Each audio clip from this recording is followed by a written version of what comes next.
Hello বন্ধুরা, আবারও চলে এসেছি একটা নতুন দিন নতুন রেসিপির সাথে। তো সবার প্রথমে বলে নিই আপনারা কেমন আছেন, আশা করি ভালো আছেন।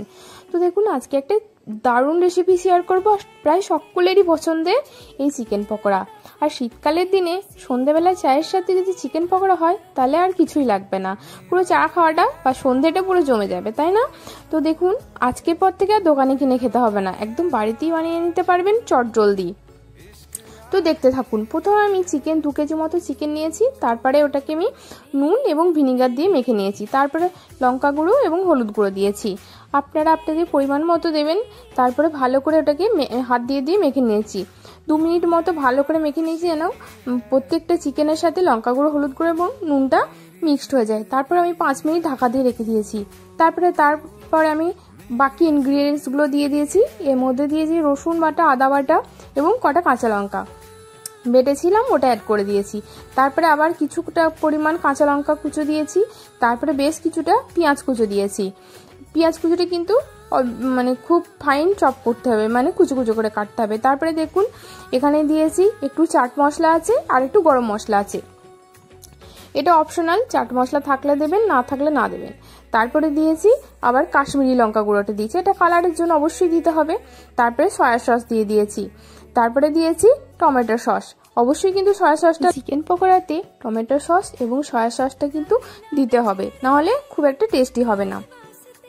তারপরে বাড়িতে যদি আমচুর পাউডার থাকে সেটাও অ্যাড করতে পারেন, কসুরি মেথি থাকে সেটাও অ্যাড করতে পারেন। তারপরে দেখুন দিয়ে দিয়েছি কর্নফ্লাওয়ার, অবশ্যই কিন্তু কর্নফ্লাওয়ারটা পরিমাণ মতো দেবেন, যতটা আপনাদের লাগবে। আমি পরিমাণ মতো দিয়েছি যতটা লাগবে। তারপরে একটু বেসন দিয়েছি, বেসনটা অবশ্যই দেবেন, পকোড়া বানাতে তো যে কোনো পকোড়া তো বেসন লাগেই। তারপরে আমি দেখুন পরিমাণ মতো ওটাকে অ্যাড করে দিয়েছি। অবশ্যই সমস্ত ইনগ্রিডিয়েন্টসগুলো আপনারা বুঝে দেবেন যতটা আপনাদের লাগবে। বেসনটা দেওয়ার পর এরপর আমি ডিম দিয়ে দিয়েছি। এখানে আমি 3টে মতো ডিম দিয়ে দিয়েছি, 2 কেজির থেকে একটু কম ছিল, তাই পরিমাণ বুঝে আমি ডিমটা দিয়েছি। আমি পরিমাণ মতো মানে 3টে ডিম আমি দিয়েছি। তারপর আমি কিছু পুদিনা পাতা অ্যাড করে দিয়েছি, এটা বাড়িতে ছিল, এটা অপশনাল, দিতেও পারেন নাও দিতে পারেন, বাট দিলে কিন্তু খুব ভালো টেস্ট হয়, একটা খুব ভালো গন্ধ আসে চিকেন পকোড়ার মধ্যে, এই পুদিনা পাতা এবং ধনে পাতা কুচি। তারপর আমি সমস্ত এই ডিম এবং পুদিনা পাতা এবং সমস্ত ইনগ্রিডিয়েন্টসগুলো দেওয়ার পর এবার আমি আসল কাজটা করব।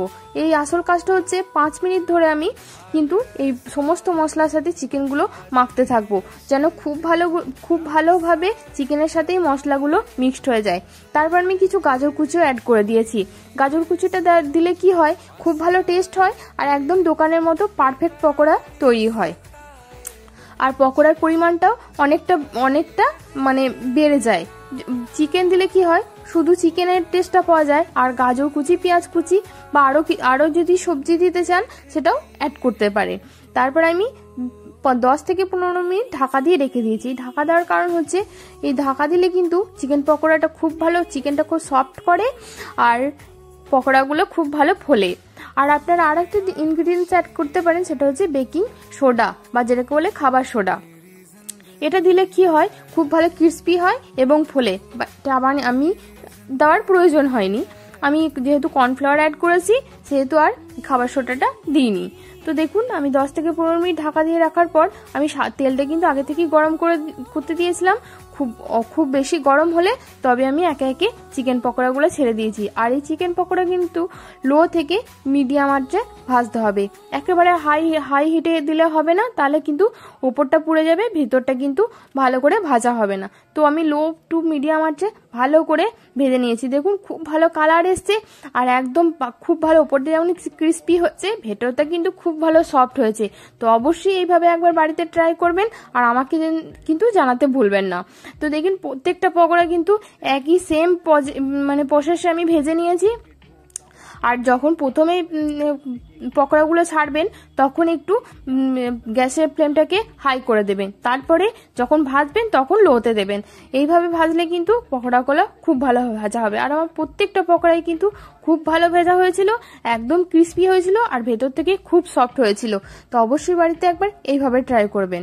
আজকের রেসিপিটা এবং আজকের চিকেন পকোড়ার রেসিপিটা যদি ভালো লেগে থাকে তাহলে অবশ্যই একটা লাইক এবং কমেন্ট করতে ভুলবেন না বন্ধুরা। আর এখনও যারা চ্যানেলটিকে সাবস্ক্রাইব করেননি তারা সাবস্ক্রাইব করে আমার পাশে থাকবেন। তো আজকের মতো এইটুকু, আবার দেখা হবে নেক্সট কোনো রেসিপির সাথে। ততক্ষণের জন্য খুব ভালো থাকবেন, সুস্থ থাকবেন, আর আমাকে অবশ্যই কমেন্টে জানাবেন আজকের রেসিপিটা বাড়িতে বানিয়ে কেমন হয়েছিল খেতে।